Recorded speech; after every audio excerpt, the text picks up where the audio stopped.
ఓం నమ శివాయ. బసవ పురాణం 25వ భాగము.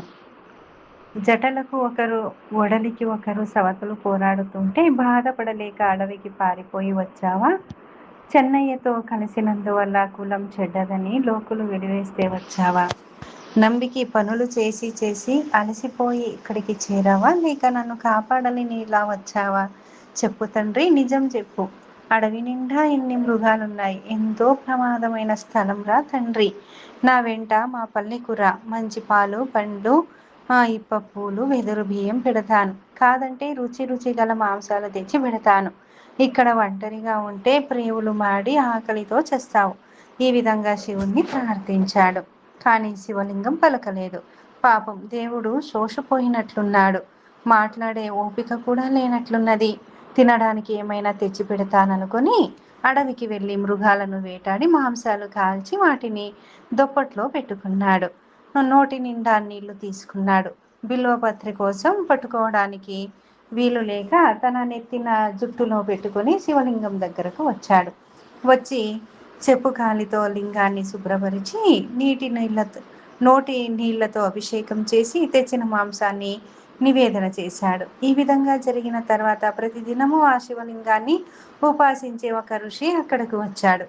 వచ్చి ఈ మాంసాలను చూసి అసహించుకున్నాడు.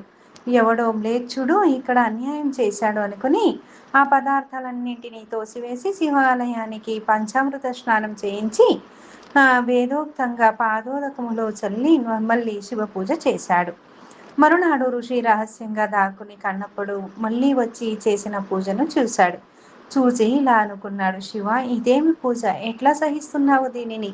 పూర్వం ఒక సాలెపురుగు నీకు తన దారాలతో తలుపులు, వాకిళ్ళు, గర్భగృహాలు, అందమైన పద్మాకార రచనలు చేసి పూజించేది. దానిని తిరస్కరించి ఒక ఏనుగు సరస్సులోని నీళ్లతో, కమలాలతో పూజ చేసేది.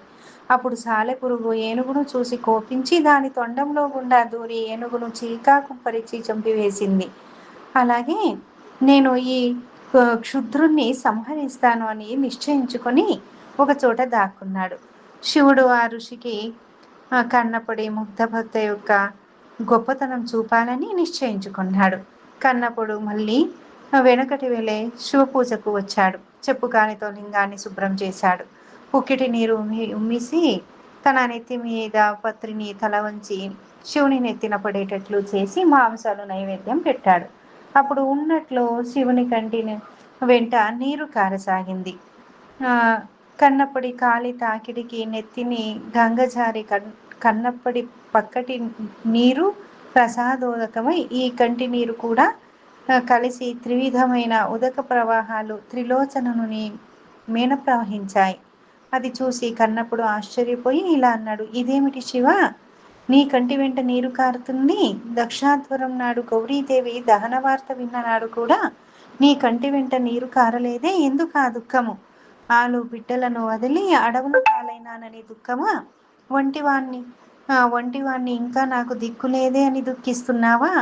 నేను ఎంతసేపటికి రాకపోతే ఆకటి బాధకు తాళలేక ఏడుస్తున్నావా అని కన్నప్పుడు శివలింగాన్ని కౌగలించుకున్నాడు. నా వంటి కొడుకు నీకు ఉంటే ఇక దుఃఖేమిటి? ఊరుకో నాయనా, ఊరుకో తండ్రి, ఊరుకో నా స్వామి, ఊరుకో అని శివుణ్ణి బుజ్జగించి కంటికి ఎన్నో విధాలైన నైవేద్యాలు చేశాడు. కానీ ప్రయోజనం కనిపించలేదు. కంటికి కన్నేన మందు అని నిశ్చయించుకొని తన కన్ను తీసి శివలింగానికి పెట్టాడు. అప్పుడు ఆ కన్ను నీరు కారడం ఆగిపోయింది. కానీ రెండవ కంటి వెంట నీరు ప్రారంభమైంది. కన్నప్పుడు ఉత్సాహంతో ఒక కంటికి మందు తెలిసిన నాకు రెండవ కన్నుకు తెలియదా ఏమిటి అని తన చెప్పు కాలిని శివుని కంటిని సమీపంలో గుర్తుగా పెట్టుకుని రెండవ కన్ను కూడా పెరగడానికి సిద్ధపడ్డాడు. అప్పుడు శివుడు ప్రత్యక్షమై కన్నప్పనికి 2 కన్నులు ప్రసాదించాడు.